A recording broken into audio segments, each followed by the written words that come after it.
Bonjour mes chers amis, tous ceux qui suivent mes interviews sur ma chaîne YouTube. Je vous remercie d'ailleurs beaucoup. Aujourd'hui, nous allons toucher un sujet assez très important. Je vais répondre directement, sans toutefois passer sur des introductions ou quoi que ce soit. Non, le problème est très important. L'Afrique est en train de vivre des moments très difficiles et très critiques. Et nous connaissons qu'en France s'est installé au palais de l'Élysée un jeune, beau, grand, intelligent président de la République française qui est prêt à aider l'Afrique, ainsi de suite. Donc nous commençons ce matin. Je remercie d'abord tous les auditeurs et tous ceux qui me suivent tous les jours. Je vous remercie une fois de plus. Nous passons par la première question. Je remercie ce monsieur qui va me poser cette première question. Merci mon cher. Bonjour Monsieur le Président du Cameroun des valeurs. Merci infiniment pour les éclaircissements pertinents que vous faites à vos auditeurs au sujet de la politique tant africaine que mondiale. L'Afrique est étranglée par les multinationales, la finance, le capitalisme financier et les dictatures. Monsieur le Président, au vu de ce constat, que pensez-vous du président Macron? Je vous remercie. C'est moi qui vous remercie, monsieur. Vraiment. L'Afrique est vraiment étranglée. Étranglée par les multinationales, ce que je vais appeler les pouvoirs forts, la finance, le capitalisme financier et surtout les dictatures.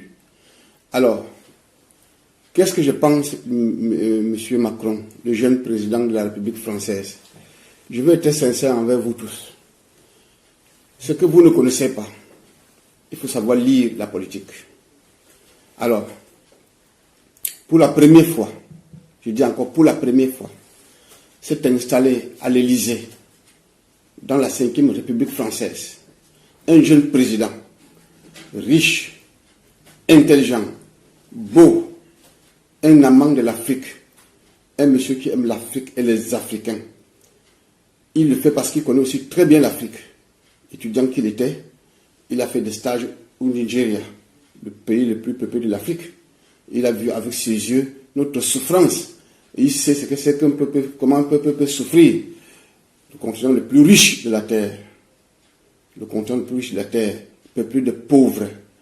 Il n'arrive pas à comprendre, il n'arrive pas à s'expliquer. Il vous le dit tous les jours.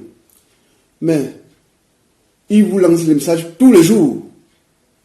Vous savez, M. Emmanuel Macron n'est pas le président de l'Afrique. M. Emmanuel Macron a été élu par les Français. Par les Français, pour les intérêts français, dans un premier temps. Mais il trouve injuste qu'on vienne puiser tout en Afrique et l'Afrique reste le continent le plus pauvre, alors que c'est le continent le plus riche de la Terre. Il n'y en a pas deux.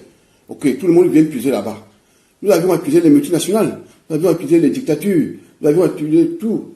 Mais, monsieur, ce n'est pas lui seul qui va aider l'Afrique à se développer.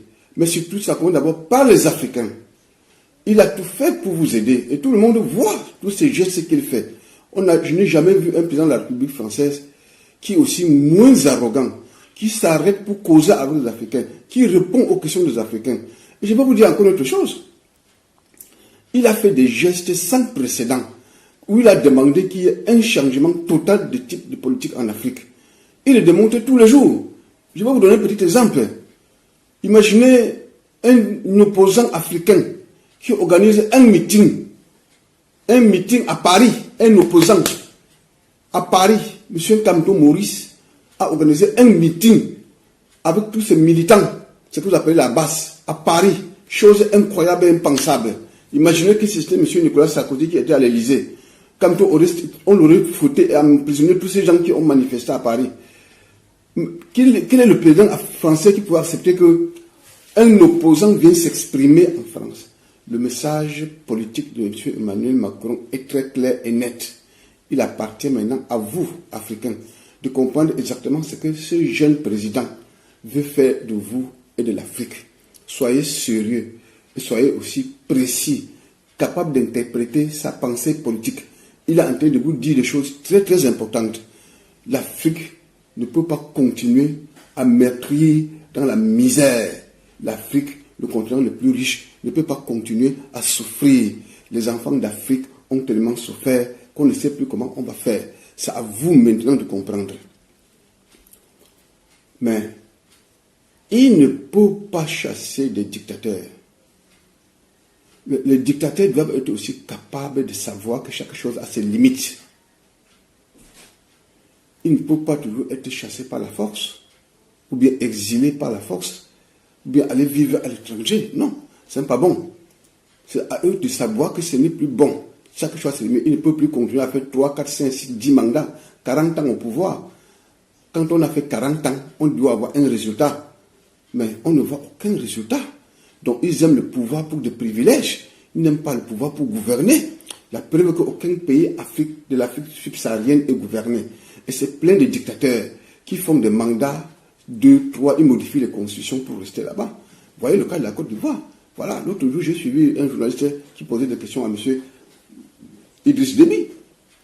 C'est monsieur qui est depuis 30 ans au pouvoir, il n'a rien fait pour le Tchad. C'est un militaire, il n'a même pas une bonne conception de la politique. Il expliquait que non, ce n'est pas lui qui choisit d'être président, mais c'est son parti. Ok, le parti qui est presque parti-État. Donc ce parti va le reconduire, non parce qu'il doit gouverner pour son pays, mais pour le petit groupe qui est autour de lui, pour défendre leurs propres intérêts, les privilèges, c'est tout. Même chose qui se passe au Cameroun. Il faut, aujourd'hui au Cameroun, il y a un sérieux problème qui se pose, qu'on appelle le tribalisme. Et que c'est une stratégie de distraction, le tribalisme, voulu par ceux qui sont au pouvoir, pour distraire les Camerounais. Depuis quand il y a le tribalisme au Cameroun? Depuis quand? Vous savez ce qui se passe au Cameroun? Depuis quand il y a le tribalisme dans ce pays-là? On a commencé à parler ça en 2018, lorsque Nkamtou s'est présenté et il voulait prendre le pouvoir. On a commencé à parler du tribalisme. Vous savez, il y a des Bamileke partout au Cameroun. Ce n'est pas pour la première fois que les Bamileke sont partout au Cameroun. Mais aujourd'hui, on parle comme si c'était quelque chose, une découverte. Alors que les Camerounais ont toujours convaincu, ont toujours vécu tranquillement entre eux d'une façon convivante dans une paix sans précédent. Et maintenant, aujourd'hui, on nous raconte qu'il y a le tribalisme. Non, ce n'est pas vrai. Soyons sincères entre nous. Il est temps que vous tous, si vous mettez à réfléchir et vous cherchez à faire un autre type de dialogue avec la France. Et permettez-moi de vous le dire la vérité. Au palais de l'Élysée, il y a quelqu'un qui est prêt à vous écouter. Et cette personne s'appelle Emmanuel Macron. Il connaît bien l'Afrique et ses problèmes. Et si vous vous présentez là-bas devant lui, et si vous voulez causer sérieusement, poser le problème africain, il va vous aider à résoudre le problème africain. Apprenons aussi quand même à être démocratique. La démocratie, ce n'est pas de n'importe quoi.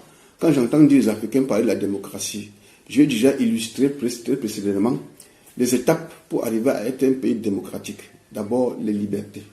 En principe, la liberté surtout, c'est de faire circuler les gros cerveaux, les intellectuels. Il ne faut pas les mettre en prison. Il ne faut pas intimider les gens par la police et l'armée. Je voudrais aussi profiter pour dire quelque chose à cette armée de médiocres. Permettez-moi d'être un peu brutal. Ce sont des médiocres. On ne peut pas vous dire de mépriser votre peuple, vous accepter. On ne peut pas vous donner des millions, vous prenez et vous vous taisez. Vous laissez que la dictature règne. Cette dictature qui règne va détruire demain, que ce soit vos familles et les familles de tous les Camerounais. Et tout ça se passe ici dans tous les pays africains. Je ne suis pas là pour pouvoir critiquer qui que ce soit. Mon objectif, c'est d'éclairer et de clarifier l'interprétation d'une grande politique. Une occasion que monsieur nous a donnée, qui s'appelle Emmanuel Macron. Si vous donnez une chance comme celle-là, saisissez avec les deux mains. Remerciez le bon Dieu que ce monsieur soit arrivé là-bas. La seule chose que je vous dis surtout, c'est monsieur, je me demande à tous les Africains qui ont la nationalité française de tout faire pour qu'ils soient reconduits pour un deuxième mandat sur lequel nous allons vraiment beaucoup travailler. Travailler pour la vraie constitution de l'Afrique, pour la vraie indépendance de l'Afrique, pour rendre prospère l'Afrique et les Africains. Inutile qu'on vous laisse, on vous voit ces scènes chaque jour à la Méditerranée, qui est devenue un cimetière pour les Noirs, qui fuient la dictature et la misère, et le continent le plus riche de la terre, que nous sommes en train d'abandonner, et pour rien, on vient faire quoi en Europe? Je ne sais pas. Hein? Et l'Afrique est un continent en construction. Tout le monde vient là-bas, s'enrichit, prend tout ce qu'ils veulent. Hier, c'était les Occidentaux, aujourd'hui les Chinois, bientôt les Russes, ainsi de suite. Donc, Dieu vous a béni. Dieu vous a béni.